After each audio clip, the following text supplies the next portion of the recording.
Does Social Security Need Saving? By Dimitri, Papadimitriou, and Randall, Wray. Preface. Every adult American has undoubtedly heard cries of alarm that the Social Security system is poised on the brink of a financial crisis, precipitated in large part by the swelling numbers of retirees relative to workers. The alarm has produced an outpouring of proposals for rescuing the system. Public investment in the stock market, privatization, government-subsidized savings plans, saving general budget surpluses for Social Security, raising the retirement age, cutting benefits, and some combination of these and other ideas.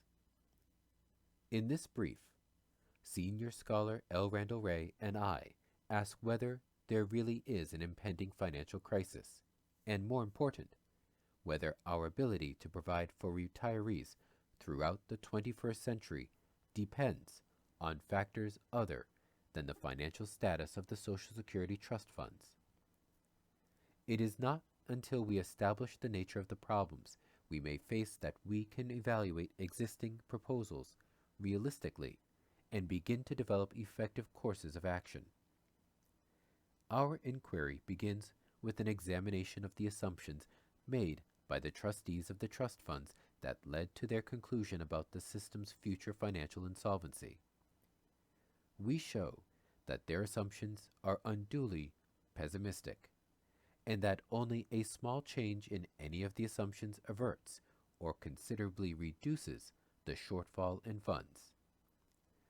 Even if we accept their assumptions, the gap between Social Security revenues and expenditures is projected to rise to just over 2% of GDP by 2075.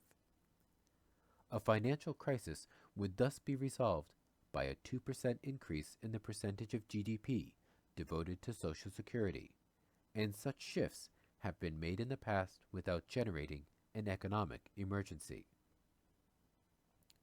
The real issue regarding Social Security is not the size of the system's trust funds, but the size and distribution of the whole economic pie, that is, the ability of future workers to produce enough goods and services to provide an acceptable standard of living both for themselves and for retirees. When the issue is viewed in this light, it becomes clear that none of the popular reforms advocated thus far addresses the real problem of providing for future retirees. We present policy recommendations that we believe are consistent with the true nature and scope of the future problem. Our arguments suggest that baby boomers need not be alarmed about Social Security financing. There are plenty of funds available or readily attainable for their retirement. However, it is important to give thought to long-range issues beyond Social Security.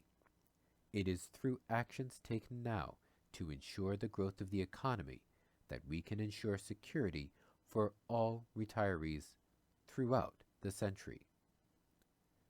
I hope that you find the arguments made in this brief of interest, and I look forward to hearing your comments. Dimitri, Papadimitriou, President, August 1999.